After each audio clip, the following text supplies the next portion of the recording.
Hingga saat rilis tadi, Peggy masih meyakini bahwa apa yang dituduhkan polisi tidak benar. Apakah ini justru bisa memberatkan Peggy dalam persidangan, Kang Asep?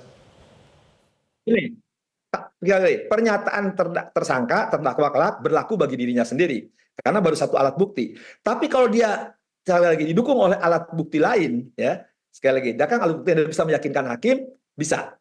Tapi kalau dia pernyataan dirinya sendiri tidak didukung oleh alat bukti, dan dia alat bukti lain mendukung bahwa itu dilakukan oleh perbuatan Peggy, itu Peggy bisa kena. Sekali lagi, ini sederhana kok dari awal. Jadi sebenarnya peran Peggy itu di kasus lama ditarik, muncul lagi, disebutin di putusan, sekarang dimunculkan, itu orang bisa narik kesimpulan. Para ahli hukum gampang kok narik kesimpulan ini. Ya, jadi di persidangan nanti justru akan semakin terang. Nah, makanya saya bilang kalau Peggy sekarang menyatakan tidak berbuat dengan sumpah serapahnya dan sebagainya, tinggal dia dukung dengan alat bukti lain nanti, kan? Alat bukti lain kan bisa saksi, bisa ahli, alibi, itu bisa banyak sekali. Tapi sebaliknya, nanti jaksa kita akan menghadir, kalau jaksa nanti memang menyatakan P21 ke pengadilan, harus kuat meyakinkan hakim. Ini persoalan pembunuhan terhadap anak di bawah umur dan ada kesusilaan.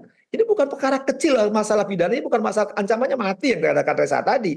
Kalau ini sampai kesalahan terjadi, artinya menghukum orang tidak bersalah, atau sekali lagi kita membebaskan orang yang bersalah, itu harus hati-hati.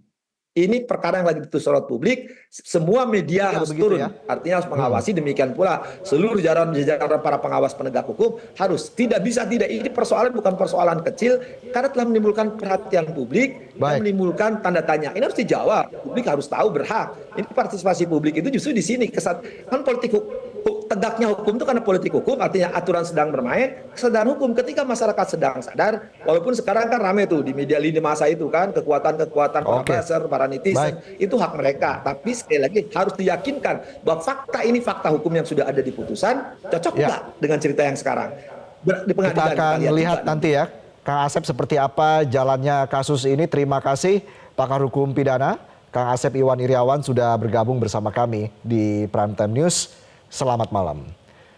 Jelajahi cara baru mendapatkan informasi. Download Metro TV Extend sekarang.